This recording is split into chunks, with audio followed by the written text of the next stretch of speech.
भैया कहाँ कह रही हैं भैया? ऐसे कर रही हूँ भैया। ऊपर हाथ उठा करके थोड़ी थोड़ी ऊपर हाथ उठा करके तालियां बजाते हुए बोलेंगे सभी, क्योंकि खाना बनता है नीचे हाथ करके और ताली बजाई जाती है थोड़े ऊपर हाथ करके, ठीक है? भोजन की शोभा कैसे होते हैं?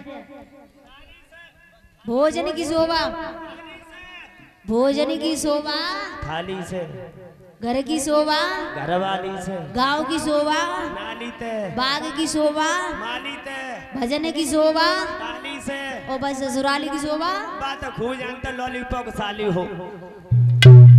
सभी बोलेंगे ऊपर हाथ करते हुए, बिगर ताली के भगवान के भजन में आनंद नहीं आता है, इसलिए थोड़े थोड़े हाथ निकाल लीजिए। बोलेंगे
और ये सोनी हेमंत राठौर, ये हमारे गले में हार और 101 रुपए से हमारा सम्मान कर रही हैं।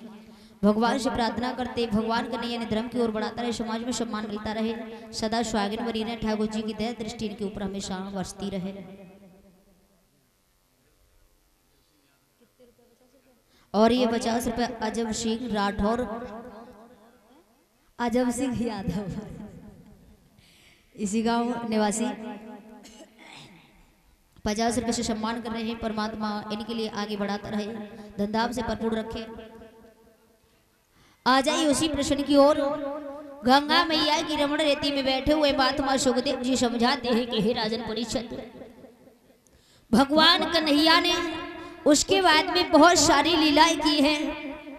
नंद बाबा को कालिदास से छुड़ाया है, प्रलंबासुर नाम के राक्षस का वध किया है। यानी कि उन्होंने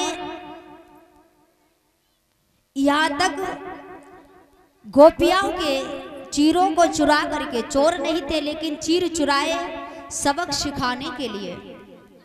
जो गोपियां नग्न होकर के और यमुना में स्नान करती थी तो उन्होंने बताया कि नग्न होकर के नहाते ही वरुण देव का अपमान होता है, सबक सिखाया था और इसीलिए उन्होंने चीर चुराए थे, चीर दे दिए हैं। उसके बाद श्याम सुंदर ने महाराज किया है यमुना के किनारे पर, महाराज किया है श्याम सुंदर ने। और महाराज कब किया है? चीर हरण के बाद में गोपियाओं ने कहा है श्याम से कि हे श्याम, आपको एक दिन हमारे साथ महाराज जरूर करना होगा। तो उसी समय श्याम सुंदर ने कहा कि आप चिंता न करो, मैं जरूर आपके साथ में महाराज करूंगा। उनके मन की मुराद पूर्ण की है श्याम सुंदर ने यमुना के तट पर। उसके बाद में भगवान कन्हैया ने ब्राह्मण की पत्नियों को जंगल में दर्शन दिए हैं। और उसके बाद श्याम सुंदर लौट करके ब्रज की ओर आ रहे थे तो उन्होंने क्या देखा है? पूरा ब्रजमंडल सजा हुआ था। आकर के मैया यशोदा को पूछा, नंद बाबा को पूछा है, तो नंद बाबा ने कहा है कि बेटा आज ब्रजमंडल इसलिए सजा है आप नहीं जानते हैं लाला, क्योंकि इंद्र का पूजन करते हैं और इंद्र प्रसन्न होकर के लाला वर्षा करते हैं और वर्षा करते हैं तो घास उगती है जिन्हें हमारे गाय बछड़े चढ़ते हैं।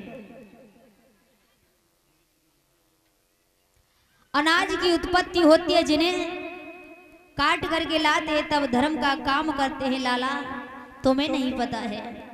भगवान कन्हैया उसी समय समझाने लगे हैं, बाबा एक बात बताओ, जब दुनिया में आने के बाद अपने अपने कर्मों का फल प्राणी भोगता है, फिर बाबा उस इंद्र की आवश्यकता क्या है जो आप उनका पूजन करने को जा रहे हैं? पूजन की कोई जरूरत नहीं है, क्योंकि जैसा करता है प्राणी और वैसा फल भोगता है।